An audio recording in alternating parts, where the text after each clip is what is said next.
आइए दोस्तों, आज जो हमें ना देखते हैं आपको विश्व इतिहास। विश्व इतिहास में क्या है? जर्मनी का पुनरावृत्तवाद, जर्मनी का पुनरावृत्तवाद, रिवेनिज्म, ब्रिटेन के फेविस्वाद तथा जर्मनी की परिवर्तित परिस्थितियों से प्रभावित हुआ था। जर्मनी और पूर्वी यूरोप के समाज का स्वरूप सामंतवादी तथा राज्य का प्रजातांत्रिक और निरंकुश था। अतः 19वीं प्रजातांत्रिक और निरंकुश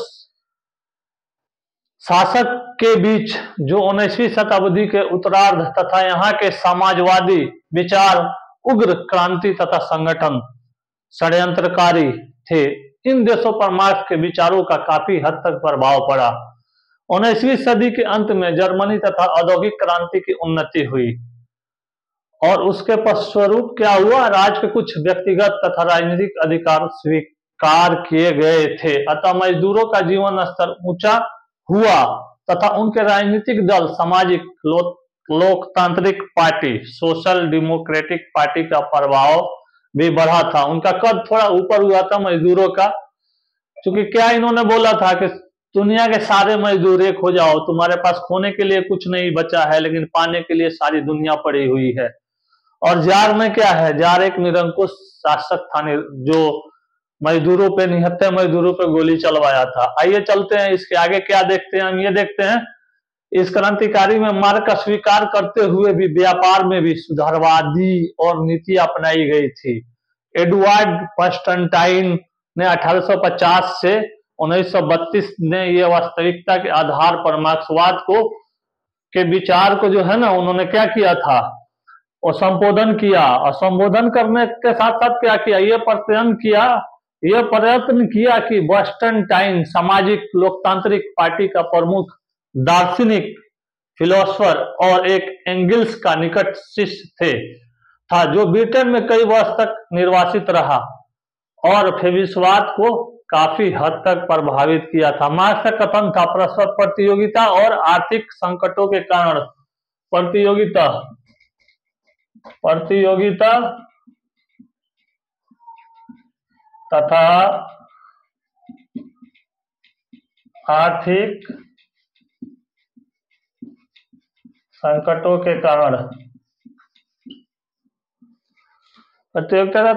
संकटों के कारण जो है ना, ये मजदूर वर्ग, निर्धन वर्ग तथा जिसमें शीघ्र ही समाजवाद की स्थापना क्या होगी, यह संभव हो सकेगी? किस स्थिति में? विपरीत दिशा में क्लाइवर्स्टन ने यह स्वीकार किया था।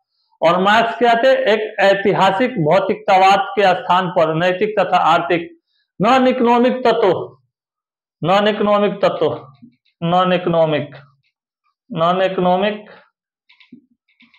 एलिमेंट, इनका क्या था आप लोगों को? इनका था कि तत्वों के प्रभाव को यह स्वीकार करते के साथ फर्स्टनटाइन के विचारों को यह पुनरावृत्तवाद के नाम दिया गया था। जर्मन मजदूर आंदोलन व्यवहार में सुधारवादी, यद्यपि ये क्या थे? कोटस्की 1854 से 1938 तक, 1854 से 1938 तक इनका क्या था? कार्यकाल था। इनके नेतृत्व में फर्स्टनटाइन के संशोधन का अस्वीकार करके मार्क्स के विचारों का विश्वास का प्रकट किया गया था। इनका जो है ना, फर्स्टनटाइन का जो है ना विचार को बिल्कुल नकार दिया गया और मार्क्स के विचार को स्वीकार कर लिया गया था। आइए अब देखते हैं समूहवाद या अराजकता। इसमें क्या है? समूहवाद अराजकता में क्या है? सिंडिकेटवाद और गिल्ड समाजवाद को जन्म देने वाले 19वीं शताब्दी के अंत और 20वीं के आरंभ में यह आगाज हुआ था। 20वीं शताब्दी में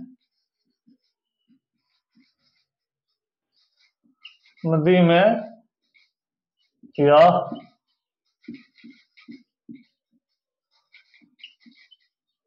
आरंभ हुआ था।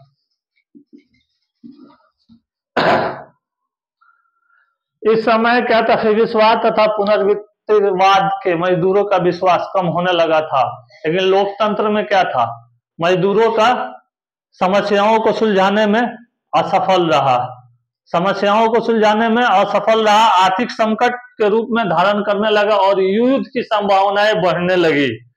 जहां पे जानते हैं राजनीतिक प्रेरित और जहां पे जो है ना सर्वहारा और बुर्जुआ वर्ग का जब हित टकराता है तो वहां पे एक क्रांति की उदय होती है और एक क्रांति उत्पन्न होता है। उस क्रांति के क्या है इन परिस्थितियों में, संसदात्मक और संवैधानिक तरीकों के स्थान पे मजदूर वर्ग को सक्रिय विरोध के सिद्धांतों पे की आवश्यकता हो जाती है कि अब हम क्रांति करें, लड़े या मरे। ठीक ना, गरीब आदमी क्या करता है, लड़ता है नहीं तो मरता है, नहीं तो कामगर करेगा, काम करेगा तो खाएगा नहीं खाएगा, ऐसे भी मरना है वैसे भी मरना है। यही चीज जो है ना मार्क्स ने जो है ना यही विचार ला के मजदूरों पे थोप दिया कि करो या मरो। का नारा किसने दिया था आप लोग बताइएगा मेरे से एक बार, आजादी के समय में। आइए चलते हैं आगे, देखते हैं सिंडिकेटवाद तथा अन्य समाजवादियों की भांति समाजवादी व्यवस्था के पक्ष में है, परंतु अराजकतावादियों की तरह एक राज्य और अंतःस्थानीय समुदाय के हाथ में सामाजिक नियंत्रण चाहता था। किसके बदौर चाहता था? केवल उत्पादक वर्ग के मजदूरों के द्वारा ही चाहता था और ये सीमित रखना चाहता था। सिंडिकेटवादी तथा राष्ट्रीय अंतरराष्ट्रीय, नेशनल एंड इंटरनेशनल, दोनों लेवल पे क्या था ये संघों को समर्थन करना। और राज है ना, राज के राजनीतिक दल और युद्ध के सैन्यवाद के ये विरोधी था। कौन था? जो बड़े बड़े पूंजीपति लोग थे, ये लोग थे। और ये क्या था? एक मार्ग का क्रांति था। ये एक मार्ग की क्रांति है मान के चलिए। और ये क्या होगा इसके क्रांति के लिए? वह एक राजनीतिक दल को आवश्यक समझता था, क्योंकि इसके द्वारा मजदूरों की क्रांति की इच्छा कमजोर हो जाने का भय है और इससे हड़तालों में अटूट विश्वास है। सोरेल के अनुसार ईसाई प्रणालिक पुनरुत्थान, रेसोक्रेशंस, ये है रेसोक्रेशंस,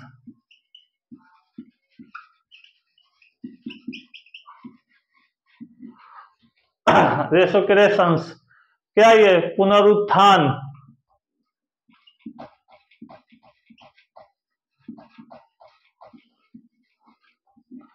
जैसे किसी चीज को एक रिफॉर्म किया जाए दोबारा। और ये क्या है? मजदूरों का जादू का असर करती है, उनके अंदर एक और क्रांति की भावनाओं को प्रोत्साहन देती है। यह विचारक मशीनों को तोड़ फोड़ और बाइकाट, पूंजीपति के पैदावार को बदनाम करना होता है। तो पूंजीपति भी है ना, जैसे अभी पूंजीपति है ना, जो पूंजीपति, उसको आज से आप लोग लाके जोड़िए उस टाइम से, मार्क्स के टाइम से, जो सर्वहारा और बुर्जुआ वर्ग का जो चीज है ना आर्टिफिशियल इंटेलिजेंस से लाके जोड़िए। अभी लाके जोड़िए आप लोग 21 सेंचुरी में, 21वीं सदी में, 21वीं शताब्दी में आप लोग आर्टिफिशियल एआई, आर्टिफिशियल इंटेलिजेंस के लाके आप लोग जोड़िए। ये दोनों चीज को जो है ना लाके आपको जोड़ना पड़ेगा। चलिए देखते हैं इन विचारों के अनेक तालीमी लैटिन देश, फ्रांस, इटली, स्पेन, मध्य स्पेन और दक्षिण अफ्रीका और मध्य दक्षिण अफ्रीका सारे प्रभावित हुए थे। और इनका असर संयुक्त राज्य अमेरिका में भी था, परंतु वहां विकेंद्रीकरण और विकेंद्रीकरण, डिसेंट्रलाइजेशन के तौर पे जो है ना जोर दिया गया था। आइए वहां और क्या देखते हैं इसके, ये क्या है आपको उसका पैमाने, उद्योग का जो पैमाना था ना, जो इंडस्ट्रियलाइजेशन था, उसकी वास्तविकता क्या थी। और उसके विचारक प्रिंस क्राम्टोकिन के रूप में इसे प्रेरणा प्राप्त की थी और ब्रिटेन ने इसको संशोधित रूप से स्वीकार कर लिया था। और आप लोगों को पता होगा कि ब्रिटेन में सबसे पहले जो है ना औद्योगिक क्रांति हुई थी, आप लोगों को ये भी पता होगा, ब्रिटेन से ही शुरुआत हुआ था। आइए गिल्ड संघ समाजवाद देखते हैं, इनका क्या है गिल्ड का संघ समाजवाद। सिंडिकेटवाद की प्रतिक्रिया मात्र, यह साम्यवाद है ना, गिल्ड का संघ समाजवाद। उसके बाद साम्यवाद देखते हैं, दोनों साथ साथ देखते हैं। चलिए आइए, प्रतिक्रिया ये नहीं थी और ये नहीं एडॉप्टेशन है। गिल्ड समाजवाद के ऊपर स्वाधीनता की परंपरा और फेमिनिस्टवाद का भी एक प्रभाव है। इसका नाम यूरोप के मध्यकालीन व्यावसायिक संगठनों के लिए लिया गया था। जो यूरोप में व्यावसायिक संगठन जो थे वहां पे, वो स्वाधीनता परंपरा के अनुसार क्या था, वो इनके क्या था आप लोगों को, इनका आर्थिक और सामाजिक जीवन पे क्या था, हावी थे वो लोग किसके, विभिन्न संघों के प्रतिनिधि नगरों का शासन चलाते थे। कौन लोग चलाते थे, जो पूंजीपति लोग थे। गिल्ड समाजवादी उपयुक्त संघ व्यवस्था से प्रेरणा ग्रहण करने के बाद क्या, राजनीतिक क्षेत्र का उद्योग धंधों में लोकतंत्रात्मक सिद्धांत और स्वायत्त शासन स्थापित करना चाहते थे, ठीक ना। लेकिन वो इससे राष्ट्रीयकरण से मात्र से संतुष्ट नहीं है, क्योंकि यह नौकरशाही का भय है, परंतु वे राज का अंत भी नहीं करना चाहते थे और राज्य के अधिक लोकतंत्रात्मक सिद्धांत और स्वायत्त शासन स्थापित करने चाहते थे। इन विचारों उद्योगों के राष्ट्रीयकरण, नेशनलाइजेशन मात्र से संतुष्ट नहीं थे, क्योंकि यह नौकरशाही का भय था, परंतु वे राज्य का अंत भी नहीं करना चाहते थे। राज्य में अधिक लोकतंत्रात्मक और विकेंद्रीकरण करने के बाद क्या था, सेंट्रलाइजेशन करने के बाद क्या था, उसके देश रक्षा और कंज्यूमर के हित साधन के राजकीय संसद में केवल ही क्षेत्रीय ही नहीं बल्कि व्यवसायिक प्रतिनिधित्व भी होना चाहिए था। औद्योगिक क्रांति में आप लोग देख चुके क्या था, कैसे कैसे आया, इंग्लैंड से शुरू हुई और यह नियंत्रण क्या चाहते थे, उद्योग पे, राज्य और उद्योग पे क्या है, मजदूरों का नियंत्रण चाहते थे। अतः सिंडिकवाद के कारण ये क्या है, राज्य विरोधी न होने के कारण इनका झुकाव समूहवाद की ओर और भी है। ये असफलता के भय से क्रांतिकारी मार्ग को स्वीकार नहीं करते, लेकिन केवल वैधानिक मार्ग को ही स्वीकार करने के लिए अपर्याप्त भी समझते थे और मजदूरों के सक्रिय आंदोलन, हड़ताल आदि का भी ये समर्थन करते हैं। प्रथम महायुद्ध के पूर्व और उनके बीच से इस विचारधारा का प्रभाव बढ़ा। युद्ध समय मजदूरों की रक्षा, उद्योगों नियंत्रण मांग और उसके बाद मजदूर संघों के एक मकान बनाने के ठेके के लिए, परंतु कुछ काल के बाद सरकारी सहायता न मिलने से ठेके के लिए, परंतु कुछ काल बाद सरकारी सहायता मिलने के ये प्रयोग असफल रहे। गिल्ड समाज के प्रमुख समर्थकों के आर्थर पेंटी, हॉब्सन, ऑरेंज और पोल, इनका क्या है, एक उल्लेख मिलता है, इसमें उल्लेख मिलता है।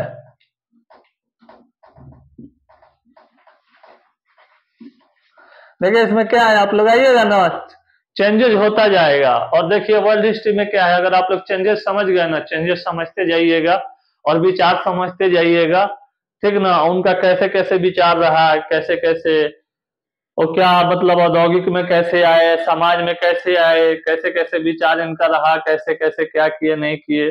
तो ये चीज जो है ना, आप लोग धीरे धीरे समझते समझते समझिएगा, और ये पढ़ने से ज्यादा इस चीज को समझना जरूरी है। आइए, साम्यवाद का मुख्य लेख साम्यवाद क्या है। मार्क्स ने सन 1848 में, मार्क्स साहब जो थे 1848 में जो है, मिटा दिया इसको, 1848 में इनका अपने साम्यवादी घोषणा के पत्र में जिस क्रांति की भविष्यवाणी की थी इन्होंने, वो क्या था, कोई और वर्थ नहीं था, ये यूरोप की क्रांति की ज्वाला फैल रही थी। और उसी टाइम में क्या था, समाजवादी व्यवस्था की उसको आशा यह थी कि स्थापित न हो सके और प्रयुक्त क्रांतियां दबा दी गई और पतन होने के स्थान पर पूंजीवादी व्यवस्था का विकास हुआ। देखिए क्रांति जो है ना, जब क्रांति दबाई जाएगी ना, क्रांति दब गई, क्रांति दब गई, किस क्या क्रांति दब गई, सर्वहारा वर्ग, और ये बुर्जुआ वर्ग,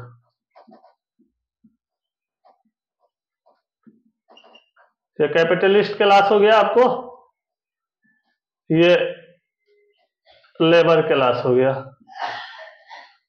इन दोनों के हित आपस में टकराएगी, जब टकराएगी तो क्या होगा, एक क्रांति की उत्पत्ति होगी, और क्रांति की जब उत्पत्ति होगी तो क्या होगा, एक नए जो है ना, एक नए सोशल रिफॉर्म होगा, इंडस्ट्रियल रिफॉर्म होगा, एग्रीकल्चर रिफॉर्म होगा, हर चीज का एक रिफॉर्मेशन होगा, ठीक ना। भ्रष्टाचारी खत्म हो जाएंगे, उसमें कालाबाजारी खत्म होगी, हर चीज खत्म होगी, और एक नया तरह से होके एक उद्योग से लेके हर चीज का एक विकास होगा, एक चेतना, एक मानव, एक ये। चलिए आगे चलते हैं, आगे देखते हैं। फ्रांस और पर्सा के बीच युद्ध 1871 में हुआ था, 1871 में हुआ था। ये तो आप लोगों को पता है कि पूंजीवादियों का उदय हुआ, पूंजीवादी युग शुरू हो गया, ठीक ना। और ये पेरिस में प्रथम समाजवादी शासन कम्युनिस्ट स्थापित हुआ था, कम्यून, परंतु कुछ ही दिनों में उन्होंने दबा दिया गया था। पेरिस कानून की प्रतिक्रिया हुई और मजदूर आंदोलन का दमन किया जाने लगा, जिसके फलस्वरूप मार्क्स द्वारा स्थापित अंतरराष्ट्रीय मजदूर संघ के तितर बितर हो गया। मजदूर आंदोलनों के सामने प्रश्न था कि समाजवाद की स्थापना के लिए क्रांतिकारी मार्ग अपनाएं अथवा सुधारवादी मार्ग ग्रहण करें। इन परिस्थितियों में कतिपय सुधारवादी विचारधाराओं का जन्म हुआ। इसमें ईसाई समाजवाद भविष्यवाद मुख्य है। मतलब उनका क्या सोचना था? उनका यही सोचना था कि क्रांतिकारी मार्ग अपनाया जाए या सुधारवादी अपनाया जाए। तो सुधारवादी से क्या होगा? कुछ नहीं होगा। क्रांतिकारी से क्या होगा? एक नए नए जो है ना रिफॉर्म है ना, एक इंफ्रास्ट्रक्चर से लेके हर चीज का जो है ना डेवलप होगा, इंफ्रास्ट्रक्चर।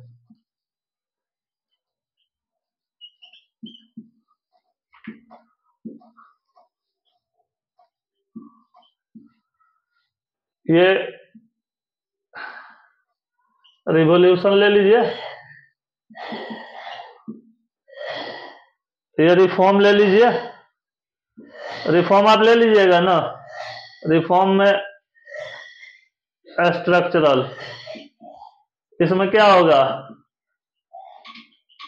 इकोनॉमिक होगा, सोशल होगा, एग्रीकल्चरल होगा,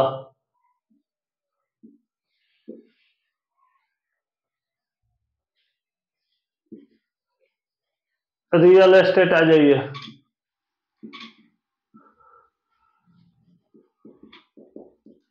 फिल्म, टीवी, एडवर्टाइजमेंट,